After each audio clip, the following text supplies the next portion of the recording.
Muling nagpamalas ng dedikasyon ang mga tauhan ng Kabayan Municipal Police Station sa pagresponde sa isang lokal na turista sa Mount Pulag Protected Landscape Bashoy, Kabayan, Benguet nito lamang ika-23 ng Hunyo taong kasalukuyan.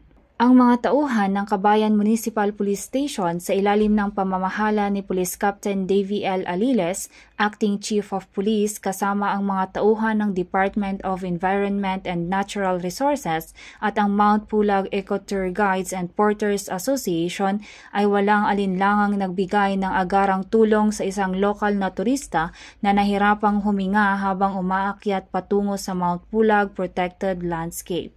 Matapos magbigay ng paunang lunas, dinala ng mga nasabing grupo ang turista sa kanyang tirahan ayon sa kanyang kahilingan para sa kinakailangang pahinga.